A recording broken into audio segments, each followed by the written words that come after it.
Bharat Israel के साथ में खड़ा रहा है और इजराइल भारत के साथ। ये जो कटमुल्ला हैं, ये चाहे किसी भी देश में रहें, ये गाते अपने धर्म का ही हैं। हमारा जो देश है भारत, वो इसलिए साथ होना चाहिए। भारत केवल और केवल सनातनी हिंदुओं का देश है। अगर ये न्यूक्लियर वेपन बना लेंगे तो वो दिन दूर नहीं है कि तब ये भारत को भी मतलब आंखें दिखाएंगे। बिल्कुल, इजराइल के अलावा और कोई मुद्दा ही नहीं बनता। भारत को किसके साथ जाएगा? आपको क्या लगता है कि इस्लामिक कंट्रियों के साथ चला जाए?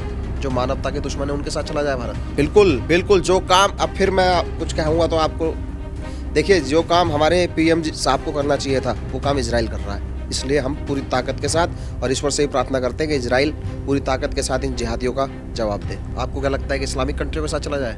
जो मानवता के दुश्मन है उनके साथ चला जाए भारत? मोदी जी को आगे आके बचाना चाहिए। अगर नहीं बचा पाते तो योगी जी को प्रधानमंत्री घोषित कर देना चाहिए। नमस्कार, मैं आकाश कुमार, स्वागत है आपका हमारे चैनल पर। जिस तरीके से ईरान पर हमला हुआ है, इजराइल और अमेरिका ने, दोनों देशों ने मिलकर ईरान पर हमला करा, लेकिन ईरान भी कहां चुप बैठने वाला था। ईरान ने भी जो अपने आस पड़ोस के देश हैं उन पर अमेरिकी एयरबेस पर हमला कर दिया। फिलहाल बोला जा रहा है कि जो दुनिया है वो दो गुटों में बट चुकी है। पहला गुट वो जो ईरान के समर्थन में है और दूसरा गुट वो जो अमेरिका और इजराइल के समर्थन में है। फिलहाल देखना यह है कि जिस तरीके से तेहरान में और तमाम ईरान के 30 ऐसी जगह पर जहां पर मिसाइलें डाली गई हैं, ड्रोन मारे गए हैं ईरान की धरती पर, और इजराइल की धरती पर भी ईरान ने मिसाइलें मारी हैं, क्या ये गृह युद्ध का एक संकेत है? और जिस तरीके से ईरान सिर्फ अपने न्यूक्लियर वेपन बनाने के चक्कर में संघर्ष कर रहा है, ये संघर्ष भारत के ऊपर कितना प्रभाव डालता है? क्योंकि जैसे आपने देखा कि अभी ट्रेड डील हुई हमारी अमेरिका के साथ, और अभी just Modi ji Benjamin Netanyahu Israel की कंट्री में गए और वहां पर बेंजामिन नेतन्याहू से मिले। कितने महत्व होने वाले हैं इस डिप्लोमेटिक चीजों को लेकर और इस ऑपरेशन को लेकर। नमस्कार सर, नाम क्या होगा आपका? राहुल वर्मा। आपका नाम क्या होगा सर? सत्यपाल राघव। आपका नाम सर? आशु ठाकुर। सर, क्या कहना चाहोगे कि अभी आप जो देख रहे हो कि ईरान पर हमला हुआ और इजराइल और अमेरिका ने मिलकर हमला करा। इजराइल का कहना यह है कि ये न्यूक्लियर वेपन बना रहे हैं। अगर इन्होंने, ईरान वालों ने न्यूक्लियर वेपन बना लिया तो ये इजराइल पर मारेंगे और अमेरिका पर मारेंगे, और हम विश्व की शांति के लिए इजराइल वाले जो लोग हैं वो उन्हें बनाने नहीं देंगे। इसको लेकर आपकी क्या प्रतिक्रिया है? ये जो ईरान न्यूक्लियर जो मतलब बना रहा है वेपन, तो उसके लिए जो अमेरिका और जो ये इजराइल के साथ में मतलब जो ये संयुक्त रूप से जो उस पर हमला जो किया जा रहा है, जो युद्ध जो चल रहा है, मैं उसके समर्थन में हूँ। उसका कारण है कि ये जो कट्टरपंथी हैं, ये कट्टरपंथी अगर मानसिकता के लोग अगर ये न्यूक्लियर वेपन बना लेंगे तो वो दिन दूर नहीं है कि तब ये भारत को भी मतलब आंखें दिखाएंगे। क्योंकि आप देख रहे होंगे कि जैसा वहाँ पे ईरान में चल रहा था कि हिजाब को लेके, ठीक है, अभी महिलाओं ने कुछ समय पहले ही मतलब संघर्ष किया था। जो वहाँ के जो भी प्रधानमंत्री था उसका पुतला भी फूंका था उन्होंने, और मतलब सड़कों पे उतरी थी वहाँ की महिलाएं। वो सत्ता परिवर्तन मतलब करना चाहती हैं कि इस तरीके का जो महिलाओं के साथ में वहाँ पे जो अत्याचार होता है। तो लेकिन मैं जो हमारे देश की, जो भारत की जो महिलाएं, मैं उनसे भी कहना चाहता हूँ कि वो यहाँ पे हिजाब के लिए वो लड़ती हैं। और वहाँ के देखिए कि मतलब जो अरब कंट्री है, वहाँ की जो महिलाएं हैं वो संघर्ष कर रही हैं, हिजाब को मतलब उतार के फेंक रही हैं, उसका जो पीएम का पुतला फूंक रही हैं। तो ये जो कट्टरपंथी मानसिकता के जो लोग हैं, इनको न्यूक्लियर बम ना बनाने दिया जाए, मेरा यही मतलब मानना है। और हम सबसे बड़ा सवाल यह है कि भारत किसके साथ है? भारत क्या इजराइल के साथ है या भारत ईरान के साथ है? देखिए, हम भी भारतीय हैं। हाँ। हम इजराइल के साथ हैं और इजराइल हमारा काफ़ी मतलब पुराना दोस्त है। और जब भी इजराइल पे कभी संकट आया या कभी भारत पे आया तो भारत इजराइल के साथ में खड़ा रहा है और इजराइल भारत के साथ में खड़ा रहा है। क्या लग रहा है भारत को किसके साथ खड़ा होना चाहिए? सबसे बड़ा ये जो लोग हैं हमारे भारत देश में, वो एक तरफ फिलिस्तीन का समर्थन करते हैं, फ्री पैलेस्टीन को लेकर, और इजराइल का विरोध करते हैं। लेकिन अब दिक्कत यह है कि इजराइल और फिलिस्तीन नहीं, इजराइल और ईरान में जैसे आपने देखा होगा कि भारत देश में हिंदुओं को जातिगत चीज़ों में तोड़ा जाता है। ऐसी मुस्लिम कम्युनिटी भी है जो शिया और सुन्नी में फंसी हुई है। तो जो ईरान की कम्युनिटी है, जो वहाँ के जो लोग हैं, यहाँ के कम्युनिटी वाले लोग भी अपने उनसे ताल्लुकात रखते हैं। वो कहते हैं कि हिजबुल्लाह जिंदाबाद, जो ईरान का ही एक टेररिस्ट ऑर्गेनाइजेशन है। इसको लेकर आपकी क्या प्रतिक्रिया है कि हमें किसके साथ खड़ा होना चाहिए? देखिए, बेशक हमें इजराइल के साथ ही खड़ा होना चाहिए सब। इसका कारण सिर्फ एक है, ये जो कटमुल्ला हैं, ये चाहे किसी भी देश में रहे, ये गाते अपने धर्म का ही हैं। इनका सिर्फ एक ही मकसद है कि पूरे भारत में और पूरे विश्व में हरा फतवा, हरा झंडा फहराना।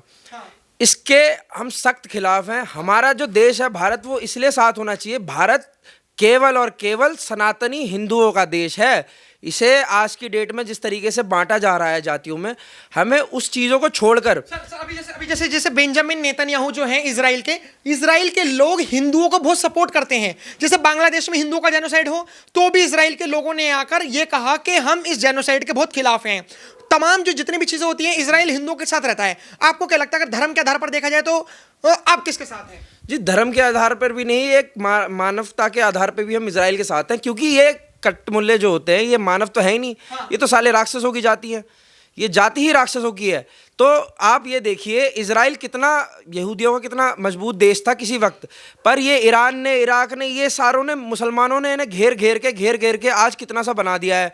इसीलिए वहाँ के लोगों को शस्त्र प्रोवाइड कराए गए हैं ताकि वो अपनी इस्लाम से खुद को बचा सके। और आज की डेट में भी जो लोग यहाँ भारत में रह के फ़िलिस्तीन का गाते हैं ना, भारत का खा के फ़िलिस्तीन का गा रहे हैं, उन्होंने अपना बाप मान रखा है। जो ईरान और इराक वाले हैं, उनको अपना बाप मान रखा है। तो अगर उन्हें दिक्कत होती है तो वहाँ जाके सपोर्ट कर लें, वहाँ लड़ लें। पर भारत का एक एक व्यक्ति, एक एक हिंदू जो भारत का खाता है ना, वो खुलकर इजराइल के साथ है। वो भी इस कारणवश क्योंकि वो हमारा वो मित्र है जो हर लड़ाई में हमें सिखाया गया है। महाभारत में आपने देखा होगा, जैसे कर्ण अपने जब दुर्योधन गलत था जब भी उनके साथ खड़ा था। पर यहाँ तो हमारा अपना देश, हमारा साथी, हमारा मित्र देश इजराइल सही के लिए लड़ रहा है, विश्व शांति के लिए लड़ रहा है। तो हम बेटूक होकर उनके साथ खड़े हैं। हाँ, ये कह रहे हैं कि हम इजराइल के साथ खड़े। आपको लगता है इजराइल के साथ खड़ा होना चाहिए भारत को? बिल्कुल, इजराइल के अलावा और कोई मुद्दा ही नहीं बनता भारत को। और किसके साथ जाएगा? आपको क्या लगता है कि इस्लामिक कंट्रियों के साथ चला जाए, जो मानवता के दुश्मन है उनके साथ चला जाए भारत? मेरे को यही मानना है कि भारत की जो तमाम जनता है उसे इजराइल के साथ ही खड़ा होना चाहिए। क्यों इजराइल के साथ खड़ा? आपको इतनी इजराइल से हमदर्दी क्यों है? इजराइल से हमदर्दी नहीं है, हमदर्दी है मानवता से। जैसा भी मेरे भाई ने कहा कि ये जो जितने भी इस्लामिक कंट्री है, ये राक्षस प्रवृत्ति के लोग हैं। ये पूरी मानवता के लिए क्या कहते हैं, खतरा है। इस्लाम का तो एजेंडा ही है, क्या कहते हैं, मानवता को धरती से मिटाना। और ये मानवता को कहाँ मानते हैं? तो इजराइल जैसे देश या भारत जैसे देश, अमेरिका जैसे देश जो है, जो मानवता के लिए लगे हुए हैं बचाने के लिए, तो इजराइल के साथ हम पूरी ताकत के साथ हैं। और भारत के प्रधानमंत्री को भी इजराइल के साथ खड़ा होना चाहिए।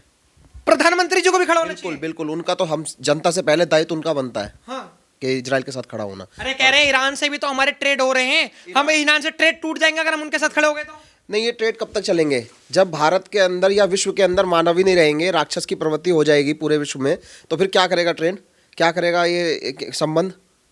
मानवता, इंसानियत जरूरी है या ये राक्षस प्रवृत्ति जरूरी है जो मानवता की दुश्मन है? अब इजराइल तो कह रहा है कि हम 6 देशों को साथ लेकर आतंकवाद को जड़ से खत्म कर देंगे पूरी दुनिया से। बिल्कुल बिल्कुल, जो काम, अब फिर मैं कुछ कहूँगा तो आपको, देखिए, जो काम हमारे पीएम साहब को करना चाहिए था वो काम इजराइल कर रहा है। इसलिए हम पूरी ताकत के साथ और ईश्वर से ही प्रार्थना करते हैं कि इजराइल पूरी ताकत के साथ इन जिहादियों का जवाब दे। आप इजराइल के साथ इसलिए खड़े हो कि फिलिस्तीन में बेचारे जो गरीब मुसलमान हैं, बेचारे मुसलमान हैं, उनको मारा जा रहा है, इजराइल मार रहा है, इसीलिए आप इजराइल के साथ हो? देखिए, गरीब और बेचारे मुझे लगता है अभी आपने देखे नहीं है। ये गरीब और बेचारे चाकू छुरी लेके लोगों की गर्दन काटने का कार्य कर रहे हैं। ये वही गरीब बेचारे हैं जिन्होंने आज क्या कहते हैं, अपने हमारे गाजियाबाद के अंदर जो एक्स मुस्लिम था उसकी गर्दन काटने का कार्य किया। सर, एक्स मुस्लिम पे हम बाद में आएंगे, पहले मेरे को आप एक चीज बताइए कि अगर इजराइल का भारत साथ नहीं देता तो आपको लगता है कि भारत कभी इजराइल के साथ खड़ा होगा? कभी इजराइल भारत के साथ खड़ा होगा? बिल्कुल।